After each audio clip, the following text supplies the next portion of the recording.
Halo, selamat pagi, siang, sore, malam, teman-teman kajian serupa dan desain. Kali ini pada pertemuan keempat ini merupakan pertemuan yang mengharuskan kalian untuk mencari objek kajian dan juga untuk mulai melakukan penulisan dengan menggunakan satu atau dua teori. Nah, sebelum masuk ke teori inti di semiotika, kemarin kalian juga sudah membahas tentang tiga jurnal yang salah satunya adalah menggunakan semiotika, tapi saya sudah melihat beberapa yang menggarap itu hanya sekedar satu jurnal atau menggarap hanya sekedar copy paste dan lain sebagainya. Padahal tujuannya bukan itu. Tujuannya adalah untuk membuat kalian terbiasa membaca dan juga menulis berkaitan dengan semiotika itu sendiri. Pada pertemuan keempat ini, kita akan masuk ke wilayah yang lebih serius, di mana ketika kemarin kalian sudah mereview jurnal, kita masuk ke wilayah meneliti di awal. Jadi dalam penelitian itu ada pra penelitian yang disebut sebagai observasi atau mencari nih kira-kira siapa yang akan jadi bentuk kajiannya. Nah, untuk mencari objek ini ada beberapa kriteria. Tentu kriteria yang kita gunakan adalah kriteria berkaitan dengan kajian seni rupa dan desain atau kriteria yang berbasis pada seni visual. Seperti kemarin kalian sudah diberikan pengantar bagaimana sebuah karya seni itu muncul dan dari sisi apa saja itu bisa dihajar atau bisa diteliti. Pada buku handbook semiotik ini saya berikan guna untuk menganalisis sekurang-kurangnya menganalisis dulu secara simpel. Jadi belum sampai ke hal-hal yang kompleks. Karena nanti kalau kompleks tidak hanya sebagai petanda dan petanda atau penanda tinanda atau signified signified, itu kita akan lebih ke membahas hasil dari makna-makna produksi makna yang dihasilkan pada tanda itu seperti apa. Sebelum capai itu, kita mulai dulu. Pertemuan minggu ini kita tidak akan ada materi tambahan dulu. Kita akan masuk ke wilayah analisis langsung. Yang pertama yang harus kalian garap atau kalian cari adalah objek seni rupa dan desainnya. Kalian boleh menggunakan film, animasi, komik, apapun itu, yang mana memiliki interested yang kalian ada pengalaman estetisnya di dalamnya. Misal, saya takut terhadap hantu misalkan. Kemudian kalian menemukan komik yang ada cerita hantunya. Dan itu membawa kalian menerawang berkaitan dengan hantu tersebut gitu. Misalkan kayak gitu. Jadi ada pengalaman pribadi yang ketika kalian baca itu feel-nya itu nyampe di kalian gitu. Nah, ketika sudah mendapatkan objek itu, kalian menganalisisnya dengan menggunakan semiotika yang bisa kalian ambil dari salah satu dari ini. Jadi di sini ada beberapa dari estetika. Semiotika itu juga akan penanda dan tinandanya itu akan berhubungan dengan estetika itu sendiri. Kalian bisa menggunakan teori semiotik estetik gitu. Semiotik estetik merupakan dua teori yang bertujuan untuk mengereinterpretasi dari sejarah estetika dari perspektif semiotika. Itu kata Fischer-Litze. Jadi di sini ini merupakan rangkuman teori-teori yang bisa kalian gunakan untuk sumber penulisan. Ketika objek sudah didapatkan, kalian baca kira-kira dia akan cocok dengan yang mana. Gitu. Beauty in Nature and Art misalkan. Semiotik estetik itu seperti apa? Ada Persian Foundation, itu adalah semiotik dari Alexander Porsche. Nah, disitulah kemudian kalian definisikan. Kalian tahapnya adalah mendefinisikan dulu apa karya tersebut, bentuknya seperti apa, bentuk formalnya seperti apa, kemudian minimal banget penanda-tinandanya seperti apa, kemudian kalian bisa lihat juga dia masuk bisa dikaji dengan teori estetika yang semiotika yang apa. Ada praguscular estetik, ada numerical information theoretical approach, pendekatan numerical dan informasi gitu kan. Terus kemudian ada juga semantik dari aesthetic science. Nah, di sini juga ada. Di sini sudah dikasih sebenarnya. In the semiotic course, semiotica course itu berfungsi referensi yang terhadap simbol, mendefinisikan antara indeks simbol, icon indeks simbol 3. Tapi sebuah interpretasi yang holistik juga harus memberikan penjabaran pada simbol sebagai representation atau pemaknaannya seperti apa, dan sebagai interpretan, yang mana sebagai penunjuknya seperti apa. Nah, kalian juga bisa memberikan dari jurnal-jurnal yang lain atau buku-buku yang lain yang mungkin memberikan. Jadi ini semacam peta besar ya, untuk bisa kalian menggunakan kajiannya yang bisa ditulis. Tentu akan saya tuliskan tulisan awalannya, jadi supaya kita sama-sama enak melihatnya. Bisa kalian juga lihat dari Morris, J. Morris tentu. Ada equality and value gitu. Ada equality and value, ini bisa kalian definisikan. Misalnya ada satu karya, equality-nya seperti apa, value yang muncul seperti apa dari definisi ini, kemudian interpretasi kalian terhadap karya tersebut dengan menggunakan pemikiran equality dan value Morris. Misalkan seperti itu. Kemudian ada wilayah-wilayah yang lain, ada Gottman Symptom of Art atau gejala-gejala seni dari Gottman.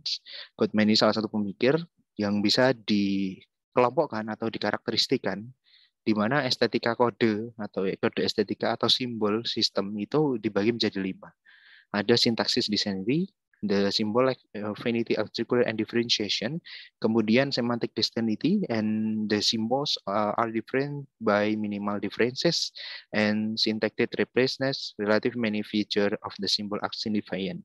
And 2 further criteria are of particular interest in this context, dealing with the referential function of art, exemplification, and multiple and complex reference. Jadi bagi gejala-gejala seni yang berpikir menggunakan estetika, semiotik estetika yang dipikirkan oleh Gottman itu dibagi menjadi 5 karakteristiknya. Kalian bisa mendefinisikan ini layaknya pemikiran dari Roland Barthes yang membagi kode menjadi 5. Seperti kemarin ada kode hermeneutik, apa-apa dan lain sebagainya. Kalian bisa buka materi yang lalu. Kemudian itu dari sisi estetika, kita juga bisa menggali dari sisi estetik dan communication science. Ini menarik nih. Di mana Mokarovsky's aesthetic function art is as a semantic fact atau seni sebagai fakta semantik dalam bukunya Aesthetic Function. Kalian bisa mendalami di bukunya, mencari bukunya, kemudian mendefinisikan bagaimana cara-caranya. Nah, jadi di sini ada definisinya. Kalian juga bisa mengoperasionalkan dengan analisis tersebut. Kemudian ada aesthetic codes. Tentu ini teorinya Eco Theory of Aesthetic Codes. Di sini ada the aesthetic message of as a process of coding. Jadi bagi Eco, within Eco, itu estetika, pesan-pesan estetik itu sebagai proses coding. Ada yang berupa open message dan lain sebagainya. Kalian bisa baca ini, kalian gunakan Google Translate, gunakan pembacaan Inggris yang terbatas pada diri kalian. Saya rasa kalian mampu melakukan itu karena sekarang zaman sangat berkembang. Ada juga the common code and the aesthetic of identity, di mana ada perbedaan kode pembeda dan estetika sebagai oposisi. Di sini juga menarik untuk dibahas bahwa estetika itu mampu didefinisikan layaknya artistic text itu sebagai mass information gitu. Artinya bahwa semua bentuk estetika yang beautiful itu kodenya itu ya beautiful tuh kayak gitu. Dan itu gimana cara berpikirnya? Coba dicari kode differences-nya kayak mana.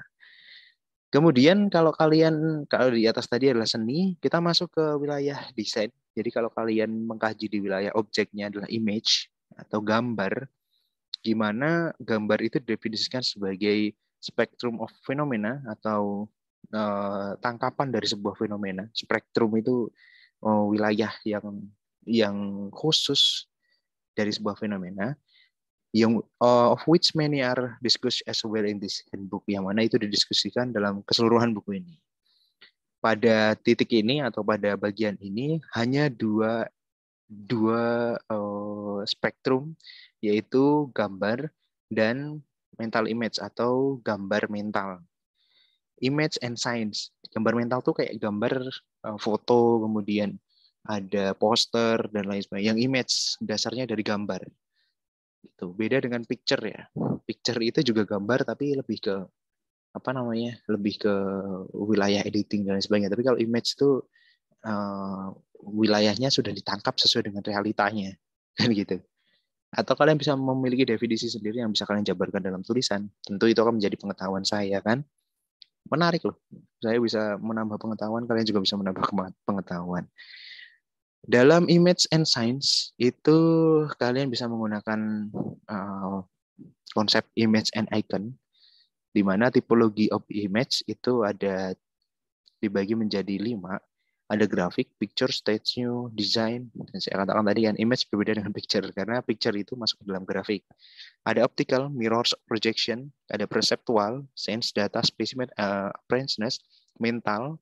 Mental itu berhubungan dengan sisi lain dari fisik yang berhubungan dengan mimpi, memori, ide, fantasmata, gitu.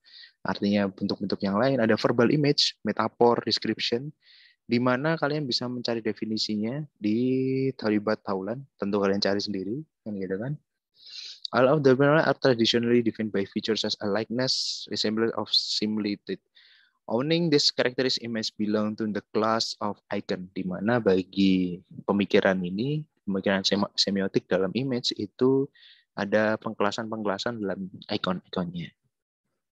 Kemudian kalian bisa masuk ke dalamnya, the study of image and semiotic, di mana di sini ada berdefinisi tentang bagaimana sebuah image itu bisa dikaji dalam term ikonik gitu, dalam semiotik.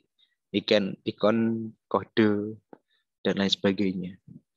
Nah, ada juga ada mental image. Tadi ada bentuknya, ada bentuk image-nya. Jadi kalian seperti yang sudah dihajar di atas tadi ada 2. Yang pertama bentuk image-nya, yang kedua adalah mental image. Mental image itu apa sih? Bisa kalian baca di sini. Ini dasarnya dari Plato, idenya Plato, di mana image berbentuk mental itu layaknya kita memikirkan berkaitan dengan meja. Meja yang terlihat itu secara ide itu sebenarnya ada di tempat entah di mana gitu. Yang mana kita nggak bisa menggapainya. Tapi itu masuk ke dalam pikiran kita. Dan kemudian kita mengabstraksikan bahwa meja itu adalah meja.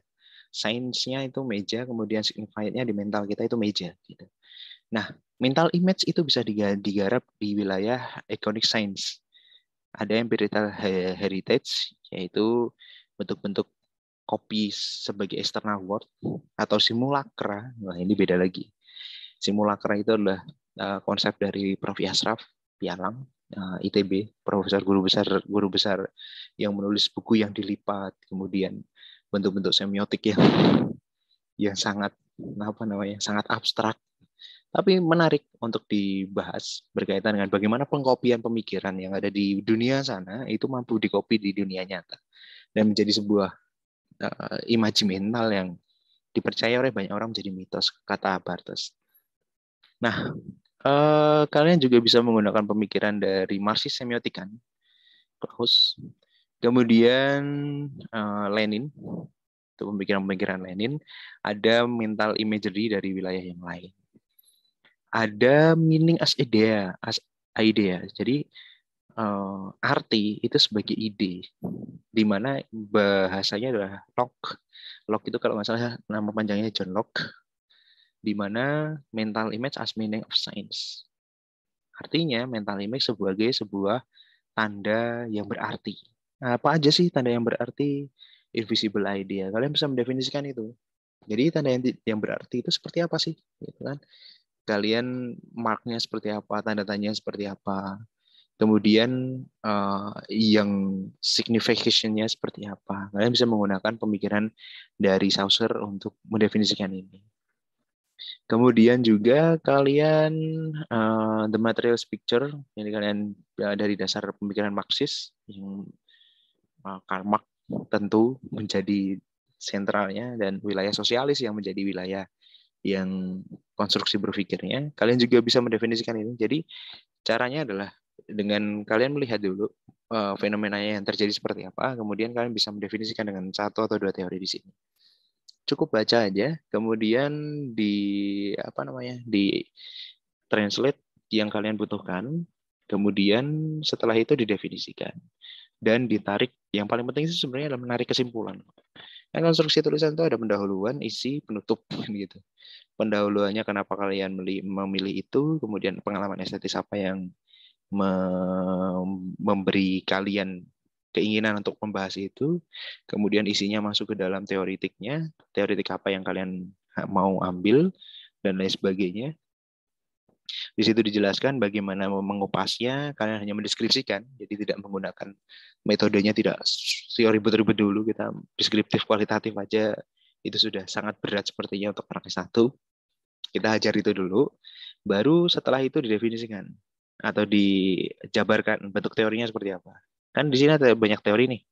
Teori picture meaning, kemudian pictorial, kemudian ada gestalt, science, autonomy of picture, kemudian perceptual super science, dan articular, first articulation, visual syntax, gitu kan. Ada banyak pemikiran-pemikiran. Dari siapa? Konstruksi berpikirnya seperti apa? Dan kajian apa yang mungkin akan bisa muncul di situ. Nah, kemudian setelah isinya dijabarkan, kalian gunakan teori itu untuk membedah objek yang kalian garap. Itu aja dulu, baru setelah itu di terakhir disimpulkan. Di sini ada banyak. Jadi selain image, kemudian ada apa namanya? Ada seni secara filsafat. Kemudian kita masuk ke painting. Painting itu lebih ke seni lukis. Jadi antara seni dan seni lukis itu berbeda. Seni lukis itu yang merupakan pemikiran dari estetika yang percampuran, yang mana pembahasan semiotik seni lukis itu sangat panjang. Bahkan sebelum era Renaissance itu sudah sangat banyak orang yang membahas tentang painting, tapi secara eksplisit, terutama dari kajian-kajian antropologi dari wilayah visual-visual gua, yang akhirnya itu didefinisikan oleh Sanento Yuriman, pemikir sosiolog seni dari ITB, itu tentang visual art. Jadi visual art dengan fine arts itu lebih tua visual art, karena visual art tidak didefinisikan baru-baru saja. Jadi dia mendefinisikan juga lukisan-lukisan yang ada di gua dan lain sebagainya berkaitan dengan konstruksi berpikir. Nah, painting ini lebih ke yang seni lukis itu tadi, yang fine arts, di mana ada state of art-nya. Gitu. State of art dapat dikarakterikan sebagai awalan dan dialaskan atau dipahamkan dalam semiotic of painting atau semiotika lukisan yang dibatasi itu pada wilayah wilayah pembuatan atau pembentukan permasalahan pembuatan yang tendensinya itu berdiskusi di bawah seni. Perbedaan antara semiotic of art gitu, semiotic of art yang bagian atas tadi, dan semiotic of painting itu merupakan pembahasan yang berkaitan dengan semiotika yang fokusnya, kalau state of art itu seni secara keseluruhan yang tadi di atas, tapi kalau yang ini kita akan menjadi pendekatan yang mendekati dengan cara atau melihat dengan cara wilayah semiotik di wilayah lukisan. Dan ini pemikiran-pemikiran berkaitan dengan sebuah lukisan itu merupakan sebuah hal yang menarik untuk dibahas dalam kajian semiotika, itu bisa diawali dengan ikonografi dari Erwin Panofsky tentu, yang merupakan sejarawan seni yang menggunakan pendekatan ikonografi sebagai bagian dari semiotik yang sebenarnya tidak distatementkan pada bukunya dia, Sign and Symbol tentu. Nah, ikonologikal dan ikonografi Panofsky ini sebelumnya juga sudah dibahas gitu. Di sini ada art criticism Panofsky, by Panofsky. Tentu Panofsky ini merupakan sejarawan seni yang berfokus pada wilayah-wilayah sisi lain dari sejarah seni yang selama ini digunakan. Jadi sejarah seni itu sangat beragam di awalnya. Yang awal ada pembahasannya deskriptif, penjabarannya sekedar deskriptif, kemudian berkecimpung dengan siapa yang membahas, itu akan berkaitan dengan conversation and art, artinya pengetahuan berkaitan dengan seni itu seperti apa dalam dirinya, Kemudian berkembang lagi menjadi ada Dilthey, Wilhelm Dilthey, itu menjadi salah satu pemikir sejarawan seni yang memiliki jejak panjang berkaitan dengan Verstehen atau pemahaman berkaitan dengan hermeneutik. Dan kemudian diteruskan oleh Panofsky. Panofsky kemudian muncul, ada Gombrich, ada yang lain, ada banyak lah. Tapi itu semua akan berakar pada tujuan dari masing-masing pemikir. Mereka bertujuan untuk apa sih? Nah, ini mencoba untuk memberikan peta itu. Kalian bisa menggunakan ini, salah satunya ada Gombrich kan, ada semiotik ikonologi, approach and topik gitu. Topiknya apa-apa saja. Ada yang dari posisi Barthes, dan di sini ada discussion, sudah ada yang beberapa dibantu ya, kayak ketika kalian mengambil painting language, code and style gitu kan, itu kalian akan diberikan apa namanya, kisi-kisi lah kalau bisa dibilang. Apakah bahasa seni itu, atau apakah bahasa dalam seni lukis itu? Nah, bahasa seperti apa yang sebenarnya digunakan dalam seni lukis itu? Nah, itu menjadi sebuah pemikiran yang dasarnya memang dari bahasa. Gitu. Nah, ini bisa juga digunakan kalau kalian pengen ya.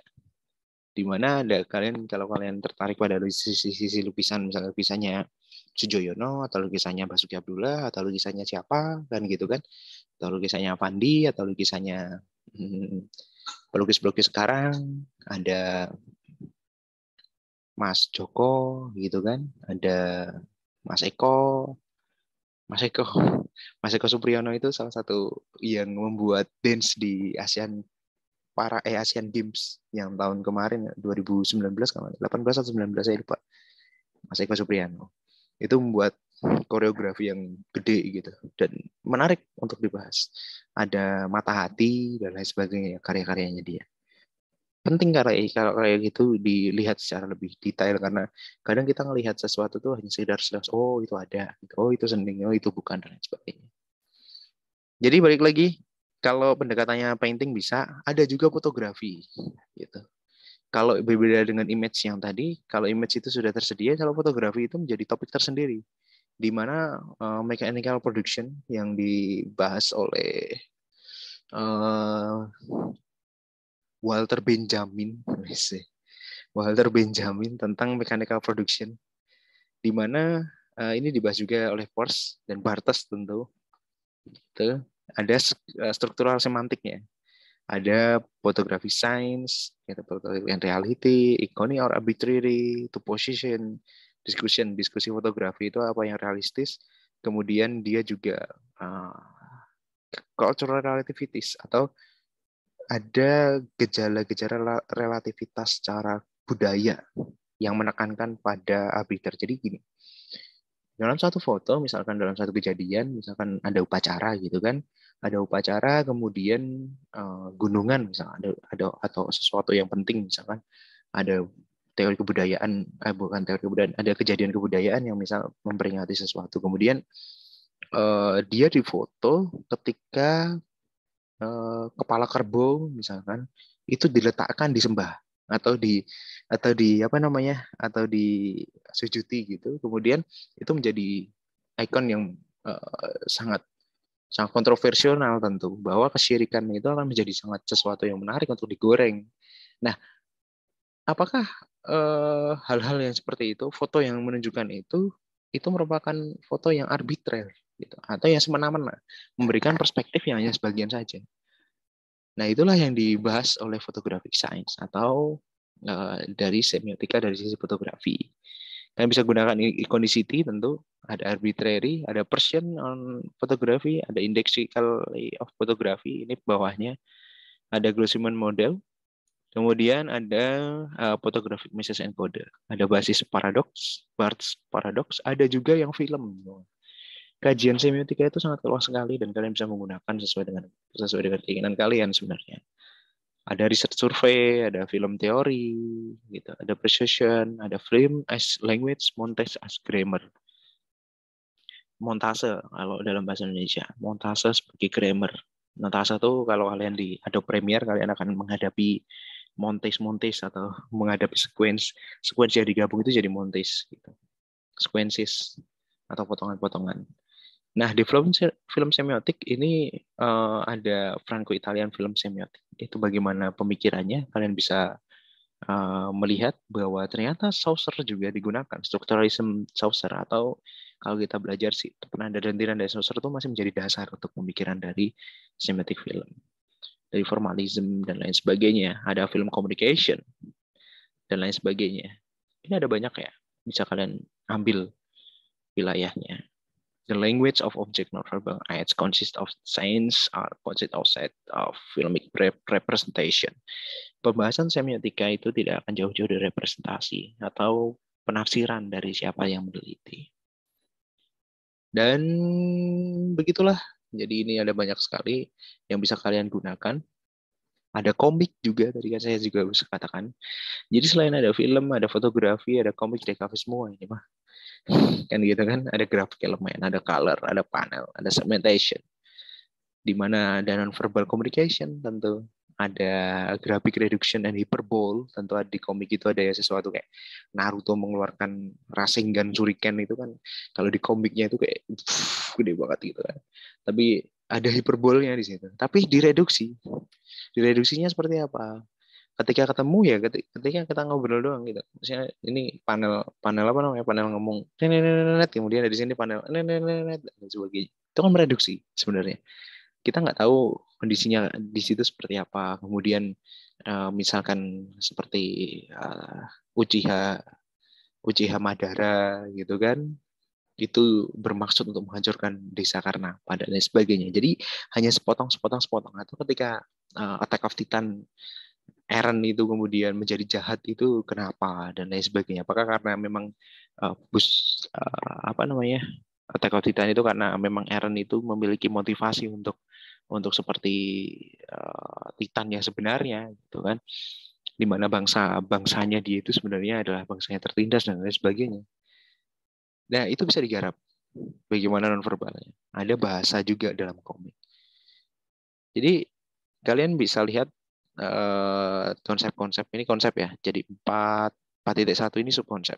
4.1.1 ini subkonsep.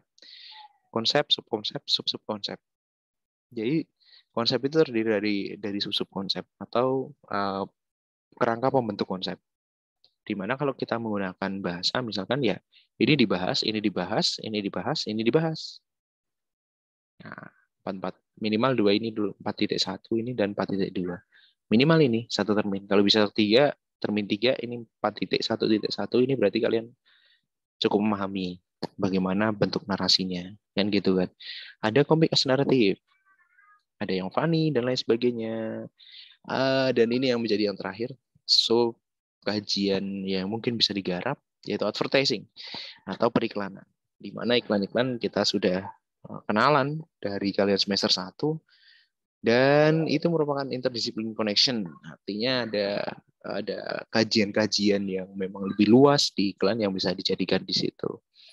Kalian bisa baca di sini subkonsepnya juga, konsepnya juga kalian pengen bahas, level of meaning-nya juga bisa, connotation and ideologi juga bisa. Nah, ini yang saya bilang tadi, bahwa semiotik tidak hanya sekedar penanda dan tinanda, tapi juga akan berkaitan dengan ideologi apa yang muncul di dalamnya.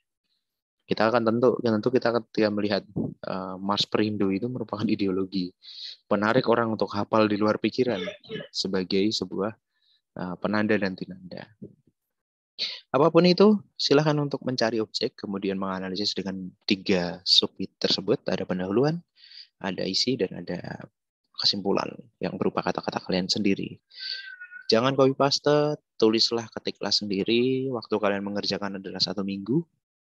Dimulai ketika perkuliahan, jadi hari Senin depan itu silakan untuk mengumpulkan di tulisan yang akan saya share di grup nanti. Mungkin di hari Kamis atau Jumat saya akan baru akan share. Bagaimana sih bentuk-bentuk semiotik yang mungkin bisa dikaji, kayak gitu. Karena kalian sudah mengkaji atau mereview jurnal. Kalau reviewnya kalian benar, kalian akan tahu. Oh, metodenya seperti ini, oh teorinya seperti ini, pendekatan seperti ini. Oke, begitu dulu untuk pertemuan kali ini. Di minggu ini mungkin saya akan agak slow respon karena saya dipanggil ke Jogja, ada bimbingan. Dan mau tidak mau saya harus ke sana. Kemudian selebihnya kita bisa komunikasi lewat WhatsApp group anytime. Jadi silakan untuk diungkapkan di WhatsApp group. Kalau saya melek dan saya lihat bahwa itu WhatsApp ada atau grup itu ada pertanyaan, maka saya akan jawab saat itu juga. Tapi kalau enggak, biasanya saya undur paginya atau ketika longgar saya akan jawab pertanyaan itu. Thank you semuanya, selamat berpikir dan selamat bermumetria. Beginilah kehidupan kajian. Thank you.